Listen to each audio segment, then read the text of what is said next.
words and phrases to avoid.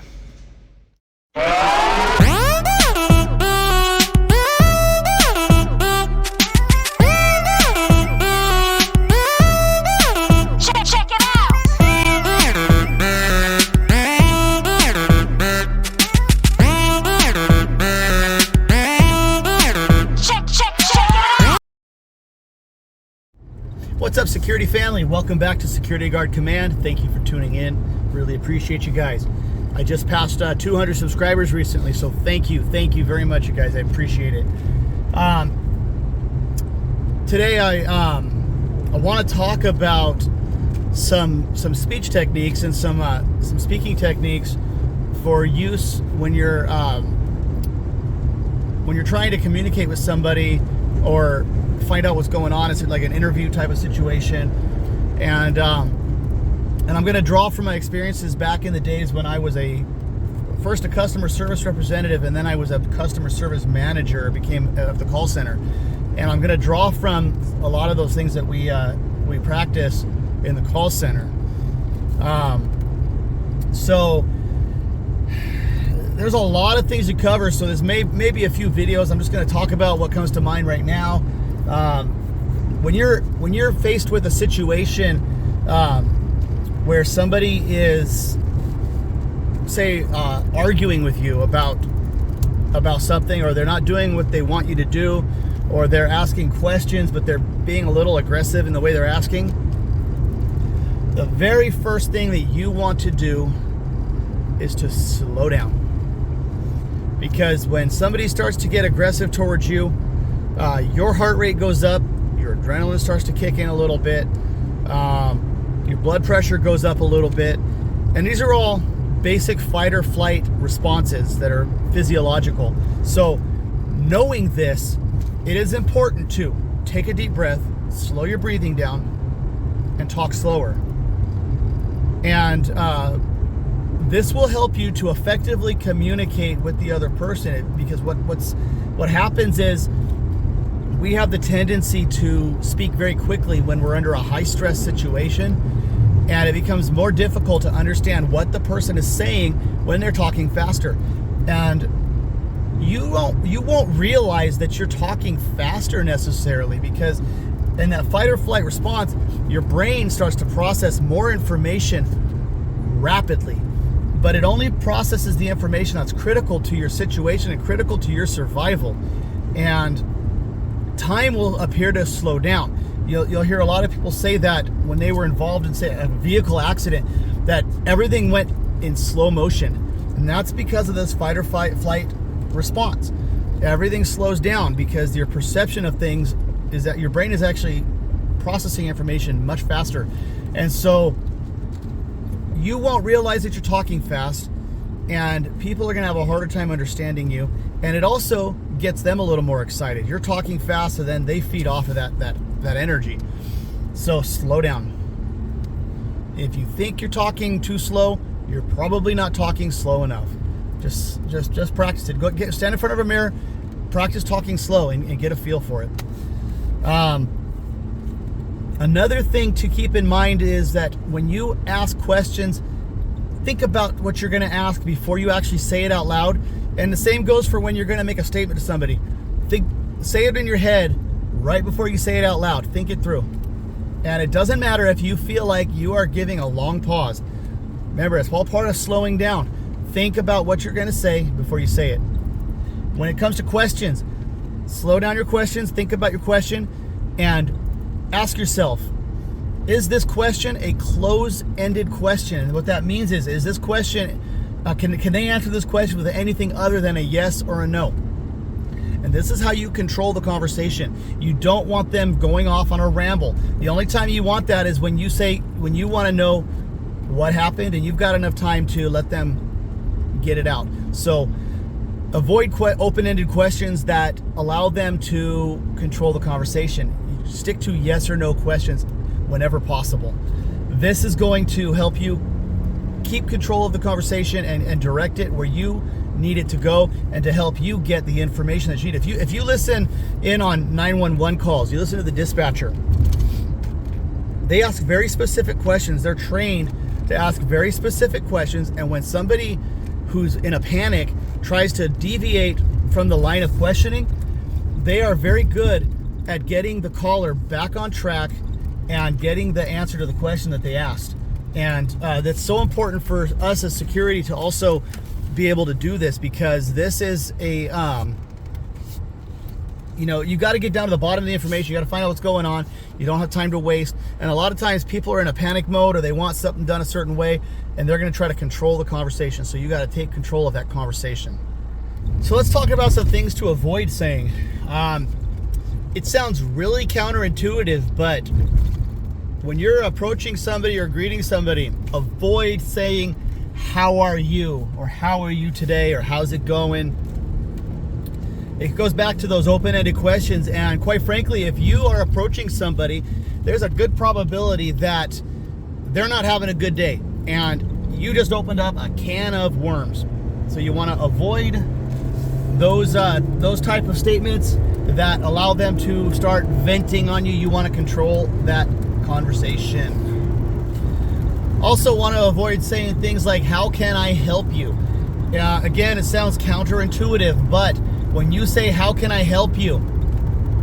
you are essentially putting them below yourself, and you are basically putting yourself above them, and it can be taken as an insult. So avoid the words "How can I help you?" Instead, say something like, "What can I do for you?" At this point, it tends to make you sound more like you are a humble servant, and you're wishing to be there for them and support them. And this is going to get more compliance out of a person than if you were to say, "How can I help you?" And a lot of this stuff is subconscious, but trust me, it makes a difference. I trained all my customer service reps to avoid saying those phrases, "How are you?" and "How can I help you?" Because it's already evident that if you're engaging with somebody, chances are they're already needing your help or assistance or something along those lines, whether it's you helping them off the property or what have you. Just avoid the phrase, because it just adds some conflict right at the beginning of the conversation. So just avoid that. Avoid "How are you today?" and avoid "How can I help you?" Instead, say, "What can I do for you?" And that's going to subconsciously put them at a little bit more ease, and it's going to open up the dialogue and the conversation a little better. Another thing that you want to work on is avoid sounding confrontational.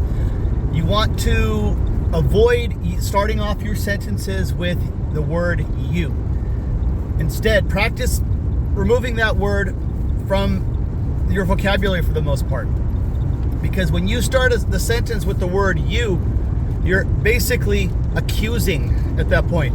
It's an accusatory sentence, and that puts people on the defensive, makes it harder to communicate. So avoid starting the sentence with "you" or "you always."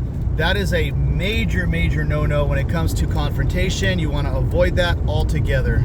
Another thing that you want to work on is being confident in your speech. If you stumble on your words and you sound like you don't know what you're talking about, they're going to jump all over it. It's going to discredit you, and you're going to have a difficult time communicating with them. Now, with the, as far as with the, this goes back also to slowing down your speech and thinking about what you say before you say it. And also, don't say things that you're not sure of. Make sure that you know exactly what you're talking about, because when you start making stuff up, people are going to know.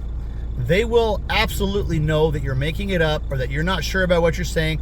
They will pick it apart, and it will destroy your credibility. So maintain your credibility by knowing what you're talking about. If you don't know what you're talking about, don't say it. Simple as that. Another phrase that you want to avoid are the words "I don't know." It's okay if you don't know, but rather than saying "I don't know," another way to say it is, "Let me find out for you."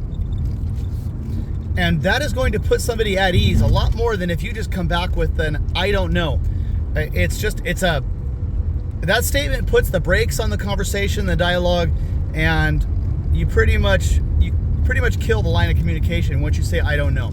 And you also lose credibility. So instead of saying I don't know, you say let me find out. Give me a moment, and then you go and you go find out what the answer to that question is that they're asking. Another phrase that seems like a good phrase to use, but actually isn't, is I'm sorry. And you may be thinking like, wait a minute, why would I'm sorry be bad? Well, when you say I'm sorry, you're somewhat taking or accepting blame or responsibility for whatever they're saying. And you want to avoid that. Instead, you want to say something like, thank you for letting me know. Let me ask you a few more questions to find out how we can resolve this. Or thank you for letting me know. May I ask you some additional questions? A lot of times, this will suffice to pacify their angst when they're talking to you. They're obviously complaining about something, and you just want to avoid accepting responsibility or accepting blame for what they're saying. So avoid the phrase I'm sorry. Avoid addressing people as ma'am or sir. It tends to come off as condescending and even patronizing, and it tends to agitate people. Instead, try using something like miss. When I have addressed women as miss, they've actually come out and said, you know what, thank you for calling me miss. I hate it when I'm called ma'am. That was really nice to hear, and it really just made the whole conversation interaction go a whole lot better. So avoid ma'am or sir. It just tends to be really condescending. Another thing that you want to avoid is using the word but, especially when you make a statement that addresses the other party's emotions or feelings or their perspective. You know, like say, like, I understand what you're saying, but, and then you proceed to say something else. What the word but tends to negate anything that came prior to it. So when you say I understand how you feel, but this is how it is, you basically dismissed everything that the person just told you, and that doesn't feel good. It just makes it sound like you don't care. And a big part of de-escalation and a big part of doing security is empathy. So when you use the word but, it just negates everything that the person just told you. So avoid the word but. It takes some practice, but get the word out of your vocabulary. Well, guys, I'm out of time for today. Just wanted to give you a few things out there. I know there's a whole lot more out there, and as I think of them, I will share them with you. Thanks for tuning in. I hope you guys have a great day, and I will catch you later.